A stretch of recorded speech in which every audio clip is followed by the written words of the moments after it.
Well, why don't they call? They've had plenty of time to decide.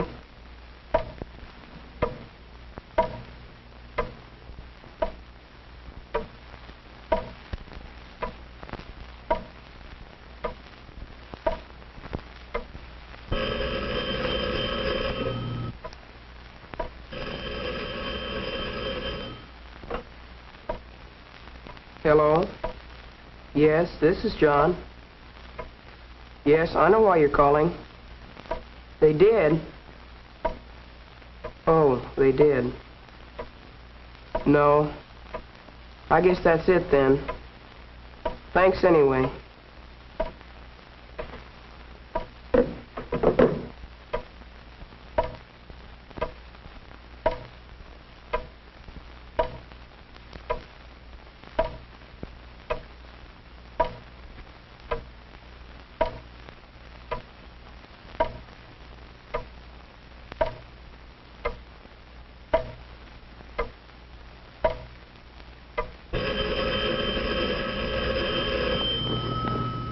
Did you hear about John Taylor?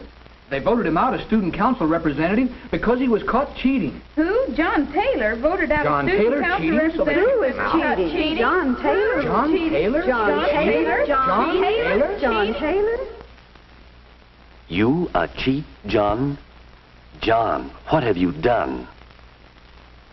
Remember how it all started, the day you went over to Mary's house to study for the test. Remember? All right, John, now look. The problem is to factor x squared minus 9x plus 20. Now, how do you do it? Let's see. X squared minus 9x plus 20.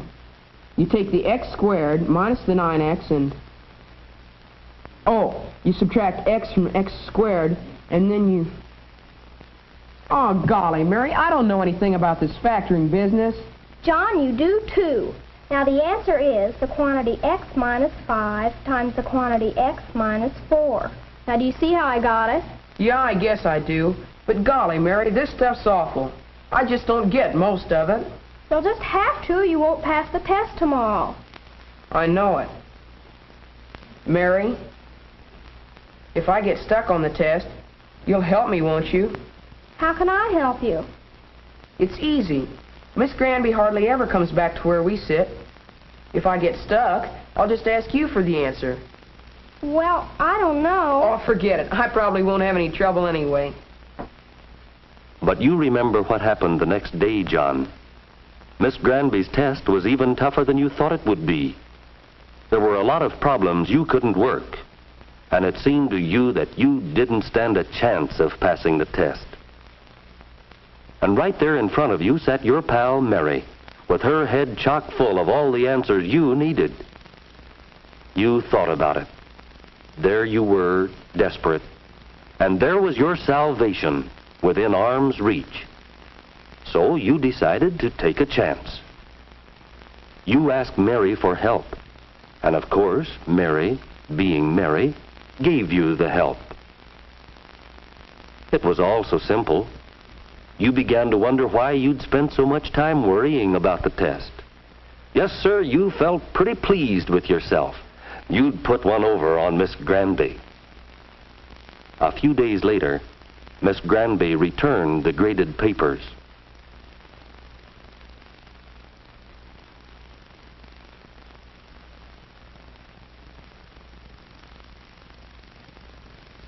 Was there a shadow of doubt in Miss Granby's face as she looked at you?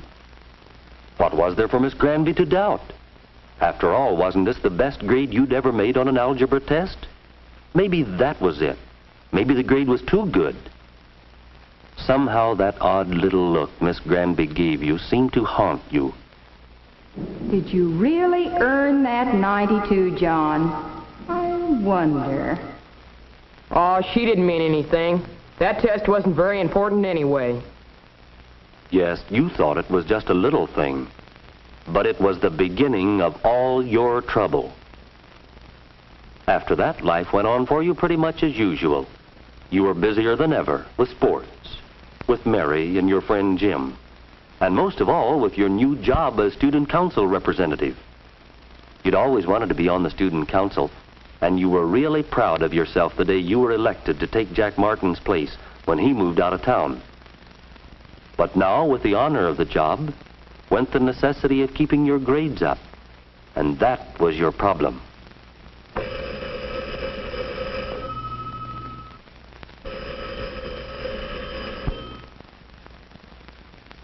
Hello? This is Jim.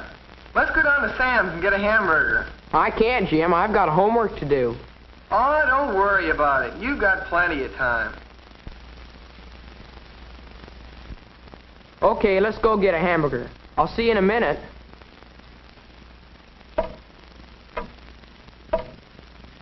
The big clock in the hall went on ticking off its even measure of time, and you went on as before. You and Mary were still the best of friends, but Mary had assumed greater importance to you. You came to depend upon her more and more in your schoolwork, although you scarcely realized it. It wasn't that Mary was any smarter than you were. It was just, well, that she seemed to find more time to study, and you were student council representative and a very busy fellow. Okay, that finishes the problems. Now how about our history? You haven't done your history lesson either? Well, gosh, Mary, I can't do everything. I have 2 council meetings this week. I just don't have time to study. Well, here are the answers to the history lesson. But I think you're going to have trouble when we have tests and all these things. What are you going to do about the big test tomorrow? Oh, I'll get by all right. If I have trouble, you'll help me again, won't you? And that's how it was. Gradually, Mary had become your partner, although as time went on, she seemed less willing to do your work for you. Sometimes Mary looked at you almost as Miss Granby had. Well, so long, Mary. Thanks a lot for your help. Yes, thanks a lot for your help, Mary, whether you intended to help him or not. It was clear John depended on you. Didn't you begin to wonder what you were letting yourself in for? Take the next day, for instance, the day of the test.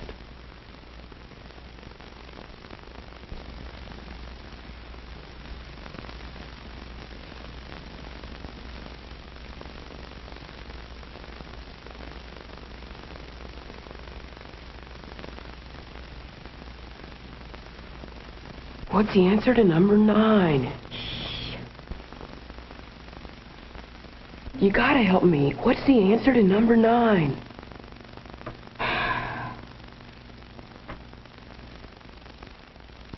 John, bring it up here, please.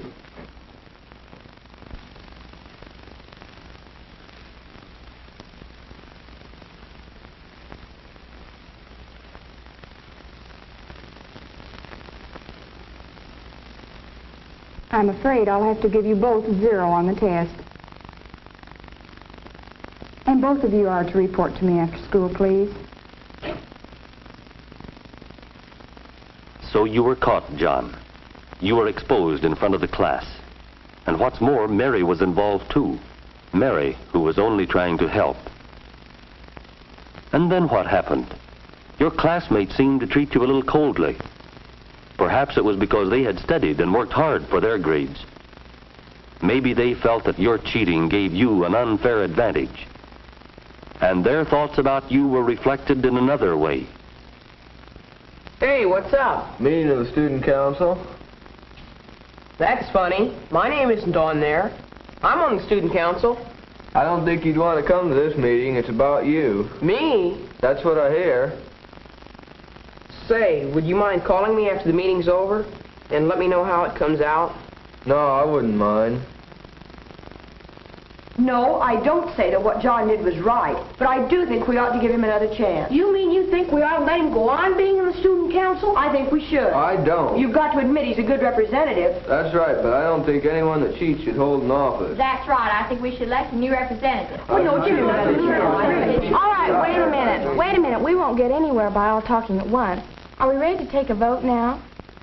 All in favor of giving John another chance, hold up your hands. All who think we should elect a new student council representative, hold up your hand. Well, I guess most of us feel the same way about it. Who's going to tell John? I'll tell him. I said I'd call him when the meeting was over. I'll call him as soon as I get home. John, I guess you know why I'm calling. We had that meeting about you a little while ago. They decided to elect a new student council representative. I'm sorry, Johnny, but I guess you know why. Yes, John knew why it was. He'd been caught in a trap of his own making, and had involved his friends, too. He now found himself looked down on by friends and classmates. But did John really intend to be dishonest? Should Mary share any of the blame? Was it fair for John to use Mary as he did? And what about his classmates? Did John's cheating hurt them in any way? Should they have given him another chance? What do you think?